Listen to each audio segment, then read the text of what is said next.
The silence was almost deafening. Livia had grown accustomed to it after so long, but it still bothered her. The Santa Clara Hospital, once a place of voices, hurried footsteps, and the occasional cry of relief or despair, was now just a skeleton of concrete and metal. The peeling walls told stories that no one would hear anymore. She adjusted the improvised mask over her face, more out of habit than necessity at this point, and continued her daily ritual of checking supplies. 3 bottles of purified water, some canned goods, a handful of painkillers expired 6 months ago. It wasn't much, but it was all she had. 1 more week, she muttered to herself, as she did every morning. Just 1 more week, and I'll try to reach downtown. It was an empty promise. She had been saying the same thing for almost a month. While organizing the medications in the small cabinet of the emergency room she had transformed into her shelter, a metallic noise echoed down the corridor. Livia froze. In a world where humans were rare, any sound meant danger. With silent, precise movements, she extinguished the small candle that illuminated her space, stored the most valuable supplies in her worn backpack, and grabbed the rusty scalpel she always kept nearby. It wasn't much against whatever might be out there, but it was better than nothing. The sound repeated, closer this time. Footsteps. Someone, or something, was moving methodically, opening doors, searching. Livia pressed herself against the wall next to the half-open door, breathing as shallowly as possible. Her eyes, already accustomed to the dimness, fixed on the gap through which a shadow was approaching. The door creaked softly as it was pushed open. A tall figure projected itself in the entrance, a man carrying what appeared to be a weapon. Livia didn't hesitate. With a quick movement, she lunged forward, aiming the scalpel at the intruder's neck. But he was fast. He dodged at the last second, grabbed her wrist with surprising strength and pinned her against the wall. The scalpel fell with a metallic clink. "Hey! Hey! Easy!" The man's voice was low, hoarse. "I'm not here to hurt anyone." Livia struggled, but the stranger was too strong. "Let me go," she hissed, "or I'll scream." A bitter smile appeared on the man's face. "And who's going to hear you?" He was right, of course. The last time Livia had seen another human being was more than 2 months ago, an old man who looked more like a spectre, rummaging through debris 3 blocks away. He had fled before she could call out to him. The stranger loosened his grip, but kept a safe distance. "My name is Raphael," he said, putting the gun back in his improvised holster. "I'm looking for medical supplies." In the weak light coming through the broken windows, Livia could observe him better. Tall, broad-shouldered, unshaven, with tired eyes that had seen too much. He wore a torn and dirty police uniform, with dark stains that she recognized as dried blood. "Are you injured?" she asked reflexively. Before the end, she was a nurse. Old habits die hard. Raphael shook his head. "It's not my blood. I have someone who needs help." Livia hesitated. Trusting strangers was dangerous in this new world, but something in his eyes, a mix of desperation and determination, made her reconsider. "What do you need?" "Antibiotics, painkillers, anything for infection." She could lie, say she had nothing. It would be safer. But if there was still something human in this devastated world, it was the ability to help when possible. "I have some, not much." A glimmer of hope illuminated the man's face. "Anything helps." Livia walked to her hiding place and rummaged among the few treasures she had managed to accumulate. She set aside a box of amoxicillin, some ibuprofen tablets, and clean gauze. It wasn't much, but it could save a life. "Who's injured?" she asked, as she handed over the medications. Raphael stored everything carefully, as if they were precious jewels. "A girl, 16 maybe. I found her hiding in a supermarket. High fever, infected cut on her arm. Do you know how to treat this?" "Not really." Livia sighed. A part of her, the part that still cared, was already calculating how long it would take to reach the girl, what supplies she would need to take. The other part, the one that had learned to survive, screamed that it was madness to trust an armed stranger. "Where is she?" she finally asked. 2 kilometers from here, an abandoned gas station. "You left an injured teenager alone." Raphael looked away. "She wasn't alone when I left." The silence that followed said it all. Whoever had stayed with the girl probably wasn't there anymore, or alive. "I can help," Livia finally said, "but let's establish some rules. First, that gun stays with me until we get there." She extended her hand. Raphael hesitated, but after a moment handed over the pistol. "Do you know how to use this?" "I'll figure it out if I need to." She checked the magazine. 3 bullets, better than nothing. "Second, after I help the girl, we each go our separate ways." "Understood." Raphael nodded, but something in his eyes said he wasn't being completely honest. She gathered her supplies in her backpack. If she couldn't come back, she would need to survive with what she was carrying. "Ready?" Raphael nodded, heading toward the door. He paused for a moment. "Are you sure you want to do this?" he asked without turning around. "Out there, things are worse than you imagine." "Let's go," she replied, "before I change my mind." The afternoon sun cut the grey sky into orange slices as they left the hospital. Livia felt the immediate impact, the heavy air, the oppressive silence interrupted only by the wind dragging debris through the deserted streets. The world she had known was dead. "This way," murmured Raphael, indicating a path between the abandoned cars that blocked the main avenue. Livia adjusted the backpack on her shoulders and followed him, always keeping a safe distance. The pistol weighed in the pocket of her faded lab coat, a false sense of security that she knew was dangerous. 3 bullets wouldn't save anyone in this new world. "How long were you in that hospital?" Raphael asked, as they cautiously advanced. "Since the beginning," she replied, without going into details. Without mentioning the colleagues who succumbed one by one, the patients who transformed into threats, the endless days of waiting for a rescue that never came. "Lucky you," she almost laughed. "Lucky?" Hospitals had generators, food, medicine. Most people had nowhere to go when everything collapsed. Livia thought about saying it hadn't been luck, but competence and sacrifice. She thought about telling him about the nights of vigilance, the barricaded doors, the impossible choices.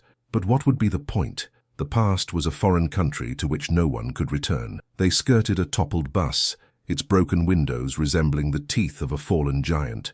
Livia noticed dark stains on the asphalt near the doors.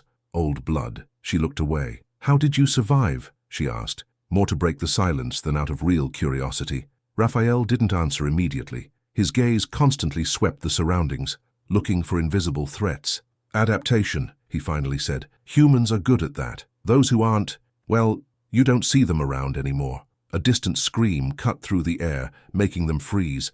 The sound echoed between buildings, impossible to locate. It could be blocks away or just around the next corner. "Come on." Raphael quickened his pace, now almost running in a crouched posture. "It's not safe to be exposed."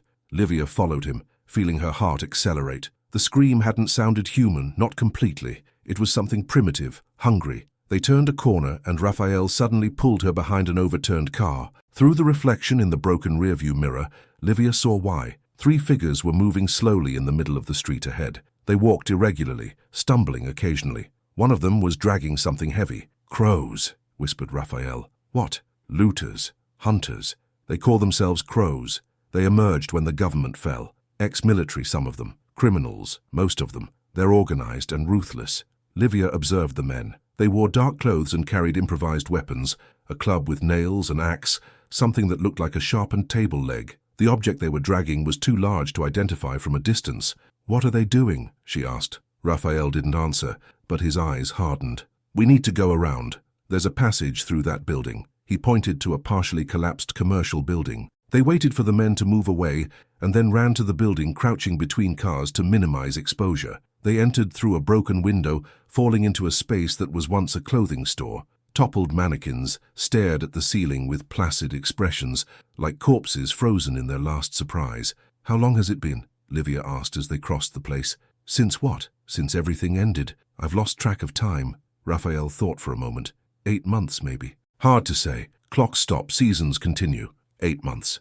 It seemed like so much and so little at the same time. A lifetime. The blink of an eye. They exited through a service door, reaching a side street. The sun was beginning to set, lengthening the shadows. "I don't like this," murmured Raphael. "We need to get there before dark." "Why? What happens at night?" He looked at her, as if assessing how much she could bear to hear. "Some of them only come out after the sun sets." "They who?" "The ones who are no longer like us." Before Livia could question, a metallic noise sounded to the right. They turned in time to see a trash can toppling. A skinny, disheveled cat ran out of the alley. Raphael let out a sigh. "Let's go." They continued in silence, quickening their pace. The streets became narrower, with cars and debris blocking passages, forcing them to detour, climb, go around. Livia felt her legs growing heavy, her breath short. How long had it been since she had walked so much? Suddenly, Raphael raised his hand, signaling for them to stop. He pointed ahead. A gas station stood out against the reddish sky of dusk. "It's there," he said, "but something is wrong." Livia followed his gaze. The station seemed deserted, with toppled fuel pumps and a convenience store with broken windows. There was no visible movement. "I left Michael watching. He should be outside." A chill ran down Livia's spine. "Maybe he's inside with the girl." Raphael shook his head. "Something is wrong," he repeated. "Give me the gun." Livia hesitated. We need to be prepared, he insisted. If you want to survive one more day in this world, you'll have to trust someone eventually. Reluctantly, she handed over the pistol. Raphael checked the magazine again as if he didn't trust the previous count. 3 shots, he murmured. I hope I don't need any. They approached the station like predators, crouched, silent, vigilant. The wind raised dust from the asphalt, creating small whirlwinds between the vandalized fuel pumps. A faint smell of gasoline still hung in the air, mixed with something more acrid, more recent. Stay behind me, whispered Raphael, wielding the gun with the familiarity of someone who had used it before, many times. They circled an abandoned truck, gaining a complete view of the station. The convenience store had its entrance barricaded with shelves and a toppled refrigerator machine. The windows were covered with pieces of cardboard and metal, leaving only small gaps for observation. Is this how you left the place? Asked Livia, noting the elaborate fortification. Raphael nodded. Michael was paranoid, ex-military. He liked to prepare for the worst, and it seems like the worst happened anyway. There were no signs of life, no movement in the windows, no sound beyond the metallic creaking of a hanging sign swaying in the wind. Michael, called Raphael, not very loudly, but enough to be heard by anyone inside. It's me, Raphael. Silence. The girl said her name was Anna, he continued as they cautiously advanced. 15, 16 years old. Dark hair, short. She had a fever when I left. How long were you gone? 4, 5 hours maybe. The hospital was farther than I remembered. They reached the blocked entrance. Raphael tried to look through the gaps between the barricades. I see movement inside, he murmured. Someone is moving. Livia felt her heart accelerate. Michael? Raphael didn't answer. Instead, he knocked 3 times on the improvised door. Pause. 2 more knocks. It was our code, he explained. 3-2. Safe return. For a moment, nothing happened.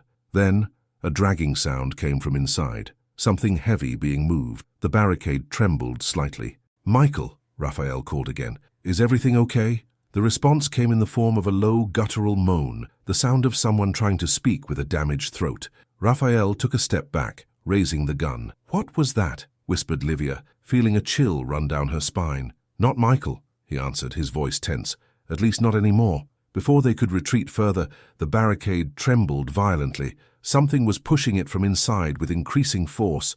Metal scraped against metal. An opening appeared between the refrigerator machine and the door. A bloodied hand appeared in the gap, twisted fingers, broken nails, skin too pale to belong to someone healthy. Run, ordered Raphael, backing away while keeping the gun pointed at the widening opening. Run! Livia didn't need another warning. She turned and ran toward the abandoned truck. Behind her, she heard the crash of the barricade finally giving way, followed by an animalistic grunt and the sound of dragging footsteps. The first shot echoed in the still dusk air, then the second. She took shelter behind the truck, heart pounding against her ribs. She dared to peek. Raphael was retreating, still pointing the gun at something she couldn't see. His face was pale, his eyes wide. He fired the third and last bullet. Raphael, she shouted. Here. He ran toward her, putting the useless gun back in its holster. When he reached the truck, he grabbed her arm with urgent force. We need to go. Now. And the girl? Anna? She's not there. Or she's not alive anymore. For the first time, Livia saw what was pursuing them, a staggering figure emerging from the store. Even at a distance, she recognized the torn military uniform, the massive body now curved in an animalistic posture. Half of Michael's face, if that was indeed Michael, was unrecognizable, a mass of lacerated tissue and dried blood. But he wasn't alone. 2 other figures followed him, moving in a similar way, human only in general form, but with something fundamentally wrong in the way they moved, as if their bodies were puppets controlled by inexperienced hands. What are they? Livia couldn't contain the question, even knowing the answer would be terrible. What happens when the infection reaches the brain? Replied Raphael, pulling her away. Let's go. They ran down the side street, away from the station. The creatures, Livia refused to think of them as people, followed them in an irregular trot, faster than their appearance suggested was possible. This way. Raphael pulled her into a narrow alley between 2 buildings. They're not very agile. We can lose them in tight spaces. Livia followed him, jumping over boxes and going around trash cans. The alley led to a wider street, where a toppled school bus blocked half the passage. Under the bus, ordered Raphael. Quick! She threw herself to the ground and rolled under the vehicle, feeling the rough asphalt scratching her arms. Raphael came right after, dragging himself through the narrow space. On the other side, they got up and continued running. Behind them, They heard sounds of frustration as their pursuers reached the bus. Banging, scratching, futile attempts to follow the same path. "It won't hold them for long," gasped Raphael. "We need to find a place to hide until dawn." "You said the girl had an infection," Livia remembered as they ran. "Was that it? What happened to them?" Raphael hesitated before answering. "I'm not sure exactly. It started with the hospitals. Patients with infected wounds developed high fever, delirium, then extreme aggression. Finally that. But you said Anna had an infected cut. Why did you ask me to help her if you knew the risk?" "Not every infection leads to that. I thought we had time, that you could help." They turned a corner and slowed down, checking if they were still being followed. No sound of pursuit, at least for now. "There," Raphael pointed to a small commercial building with a metal door slightly ajar. "Looks like a hardware store. We can barricade the entrance." They entered the dark establishment, pushing the heavy door behind them. The interior smelled of metal and oil, with shelves still partially stocked with tools, screws, and construction materials. "Help me," said Raphael, already pushing a heavy bookshelf toward the door. Together they blocked the entrance with 2 shelves and a counter. The windows were already protected by metal grills, offering some additional security. Exhausted, Livia slid to the floor, back against a wall. The adrenaline was beginning to decrease, leaving her trembling and aware of every aching muscle. "So that's what happens out there," she murmured. "That's why you said things were worse than I imagined." Raphael was searching the shelves, collecting potentially useful items, a heavy wrench, ropes, a flashlight. Hearing her comment, he stopped. "That's only part of the problem," he said without looking at her. "There are worse things than the infected, like the crows." He nodded, returning to examine the shelves. "The infected at least don't have a choice. The crows, they chose to become monsters." Darkness quickly swallowed the store, transforming corners into abysses and shadows into potential threats. Raphael had found some candles behind the counter and lit one, placing it in the center of the space they had cleared for rest. The yellowish light danced on the metal walls, creating a small island of safety in the ocean of night. Livia rummaged through her backpack, inventorying what remained of her supplies. 2 bottles of water, some protein bars, bandages, antiseptic. It seemed so little against the vastness of the broken world. "What was it like before?" she asked, breaking the silence that had settled between them. Your life." Raphael was sitting against the opposite wall, the wrench within reach, his eyes never completely leaving the barricaded door. "Does it matter?" "I don't know. Maybe it helps to remember that we were normal people once," he sighed, running a hand over his tired face. "Police officer, homicide department, married, no children, had a dog, a Labrador named Max." A weak smile crossed his face. "My wife gave him to me as a gift when I was promoted." "Where is she now?" "Your wife?" The smile disappeared. "Central Hospital. She was hospitalized when everything started. Pneumonia." He paused, looking at the candle flame. "I went back there 2 weeks later. I found nothing. Not her, not records, nothing." Livia felt a knot in her throat. How many stories like this existed now? How many interrupted endings? How many unanswered questions?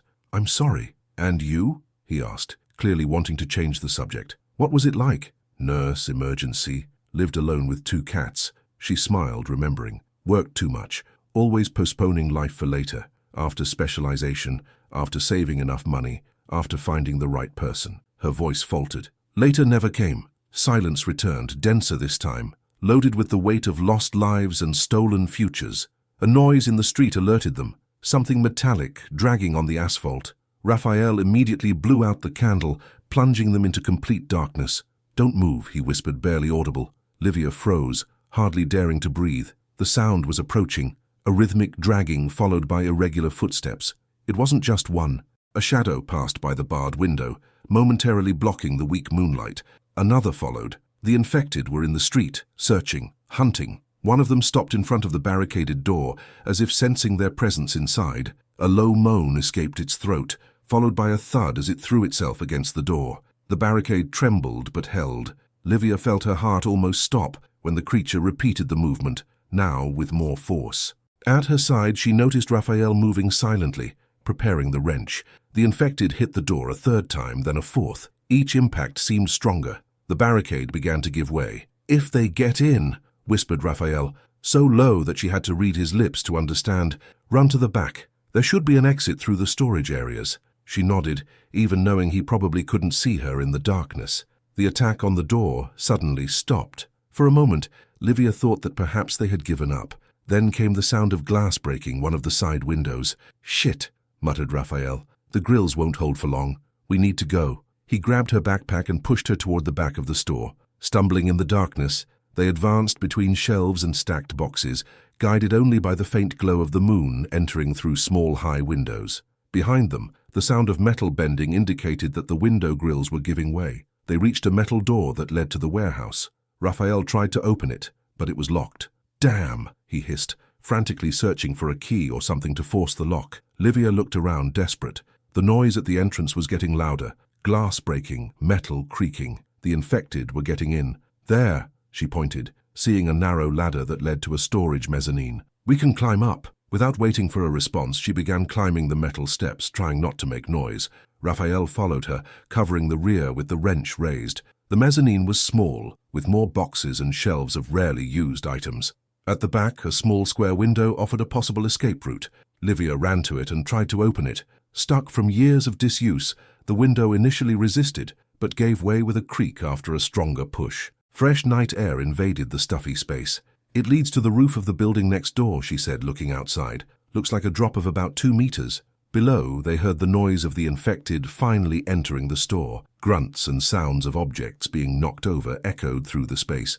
"Go," urged Raphael. "I'll catch up." Livia hesitated. "What are you going to do?" "Buy time." He looked at her, his eyes reflecting the little light that entered through the now open window. "Go, please." Something in his voice convinced her. Livia passed through the window, holding onto the edge before letting herself drop to the roof below. She fell with a muffled thud, rolling to absorb the impact. She quickly got up and looked at the window. Raphael still wasn't coming. Sounds of struggle came from inside. Banging, something heavy falling, a grunt of pain that could have come from Raphael or one of the infected. "Raphael!" she called, in an urgent whisper. For a terrible moment there was no response. Then his figure appeared in the window, dragging himself out with visible effort. "I'm fine," he gasped, letting himself fall beside her on the roof. In the darkness, Livia couldn't see well, but she noticed that he was holding his right arm close to his body. "You're injured," she stated, approaching to examine. "It's nothing," he replied, backing away.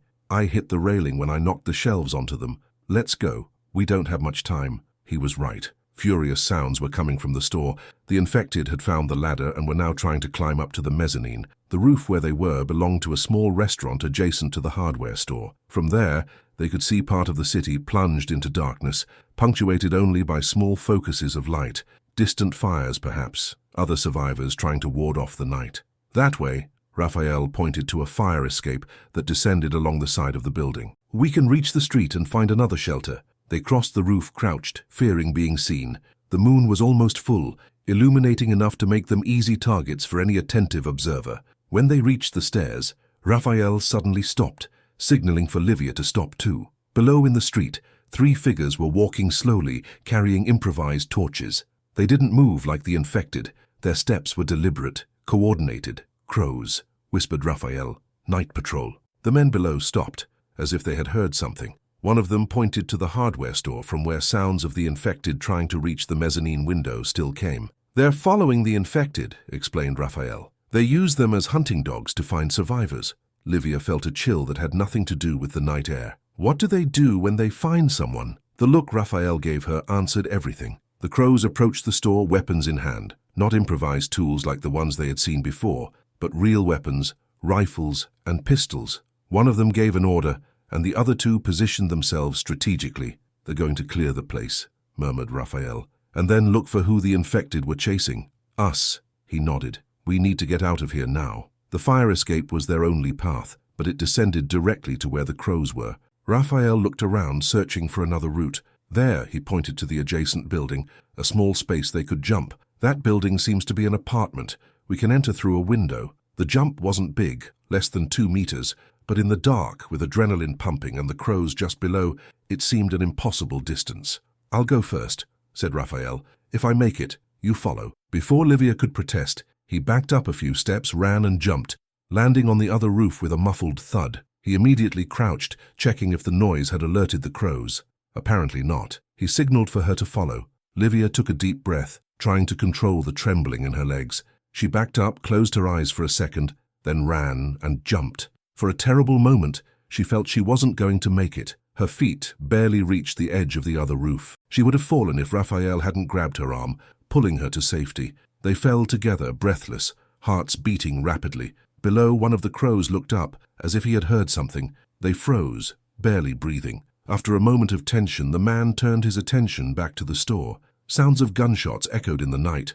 The crows were clearing the infected. "Let's go," whispered Raphael, pulling her away from the edge. They found a skylight that gave access to the building. Raphael used the wrench to force it open, and soon they were inside what seemed to be the corridor of a small apartment building. The place was silent and dark, with numbered doors on both sides. Most were broken down or ajar, signs of previous looting. "We need to check if there's anyone here," said Raphael, "or anything." They inspected the corridor cautiously, listening for any sound. Nothing but the wind whistling through broken windows. "Seems empty," concluded Livia. "At least this floor." Raphael tried a door that was still intact, apartment 302. Surprisingly, it was just ajar, not locked. He pushed it slowly, revealing a small apartment in relative order. "Someone left in a hurry," he observed, entering cautiously, but it wasn't looted like the others. The apartment was simple. Living room, American kitchen, a bedroom and bathroom, basic furniture, some photos on the wall showing a young woman with a cat. Her dust-covered laptop on the dining table. "Seems safe enough to spend the night," said Raphael, closing the door behind them and pushing a cabinet to block it. "Tomorrow we'll decide where to go." Livia let herself fall onto the sofa, exhaustion finally overcoming her adrenaline. "You said we'll decide? I thought after helping the girl we would go our separate ways." Raphael stopped what he was doing and looked at her. In the weak moonlight coming through the window, his face seemed older, marked by invisible scars. "Things have changed," he replied simply. "Out there, no one survives alone for long." Livia didn't disagree. After everything she had seen that day, the solitude of the hospital no longer seemed like a refuge but a slow death sentence.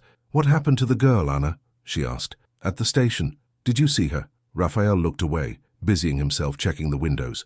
"No," he finally answered, "but I saw enough blood to know she didn't survive. Whatever happened there, it was brutal." A heavy silence fell between them. Livia closed her eyes, trying to process everything that had happened in the last few hours. How could the world change so much in such a short time? How could people transform into that? "Get some sleep," said Raphael, sitting in a chair near the door. "I'll take the first watch. I'll wake you in a few hours." Livia wanted to protest, say she couldn't sleep, not after all that. But her body had other plans. As soon as she lay down on the sofa, fatigue enveloped her like a heavy blanket. "Raphael," she murmured, already half asleep, "why did you come back for me? At the hospital. You could have looked for someone else, another place to get medications." There was a long pause before he answered. "I saw smoke coming from one of the windows. Small, controlled. Someone who knew how not to attract attention. Someone intelligent." He paused.